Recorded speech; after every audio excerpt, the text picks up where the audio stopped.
이 시대를 바라보면 안타깝게도 세상이 교회를 점점 외면하고 있습니다. 그 이유를 세상의 탓으로만 돌릴 수는 없습니다.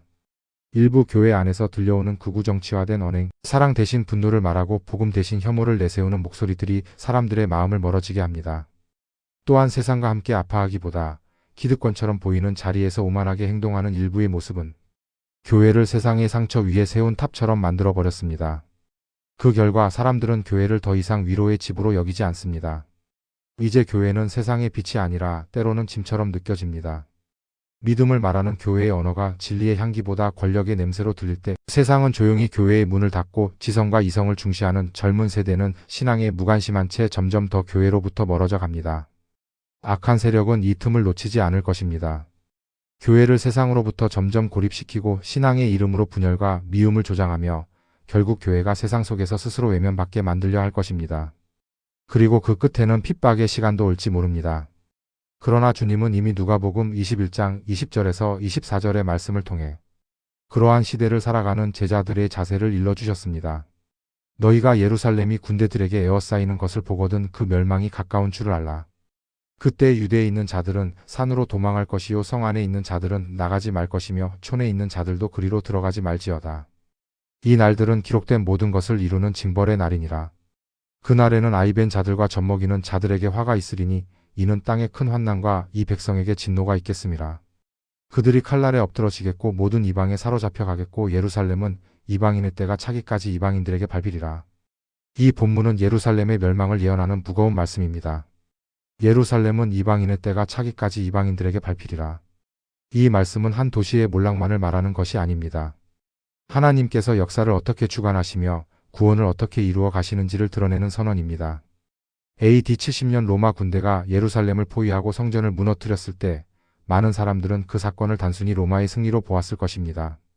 그러나 성경은 그것을 하나님의 언약적 심판으로 해석합니다. 백성이 하나님과의 언약을 저버리고 불순종했을 때 그 결과는 도성의 붕괴와 흩어짐으로 나타났습니다. 그러나 심판은 끝이 아니라 하나님의 더 크고 새로운 일을 위한 과정이었습니다. 본문이 전하는 또 하나의 핵심은 이방인의 때입니다. 겉으로는 이방 민족이 승리하는 것 같지만 사실은 하나님께서 구속사의 한 국면을 허락하신 것입니다. 하나님께서 정하신 때가 차면 이방인의 시대도 끝날 것이며 하나님의 나라가 충만하게 드러날 것입니다.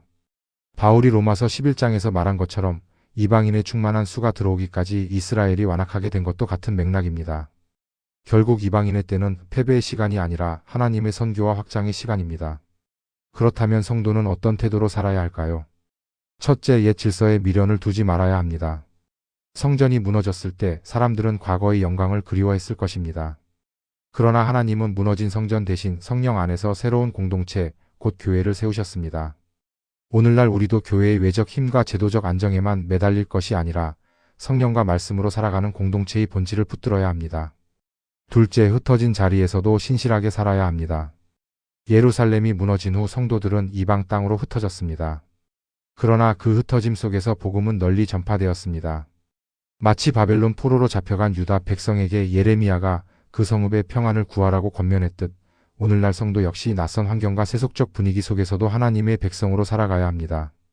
직장에서, 가정에서, 공동체 안에서 흩어진 교회로 신실하게 서 있는 것이 오늘날의 적용입니다. 인내하며 증언하는 삶을 살아야 합니다. 누가는 성도들에게 너희 인내로 너희 영혼을 얻으리라고 말씀합니다. 인내는 단순히 견디는 것이 아니라 고난 가운데서도 믿음을 붙들고 복음을 증언하는 적극적인 태도입니다. 오늘날 교회가 세속화와 무관심, 때로는 조롱 속에 놓여 있다 해도 이것은 침묵할 이유가 아니라 오히려 더 큰 증언의 이유가 되어야 합니다. 마지막으로 본문은 우리에게 종말론적 소망을 심어줍니다. 이방인의 때는 무제한적이지 않습니다. 하나님께서 정하신 때가 차면 주님이 재림과 함께 역사는 새로운 전환점을 맞게 될 것입니다. 그러므로 우리는 절망이 아니라 소망 속에서 오늘을 살아가야 합니다. 오늘날 우리는 여러 면에서 이방인의 때와 같은 시대를 살고 있습니다. 교회가 사회적 신뢰를 잃고 신앙이 주변화되는 현실은 마치 믿음이 밟히는 것처럼 보입니다. 그러나 주님은 여전히 역사의 주인이시며 이 시간조차 하나님의 섭리 속에 있습니다. 우리의 부름은 과거의 안정에 집착하는 것이 아니라 오늘 이 자리에서 믿음으로 증언하는 것입니다.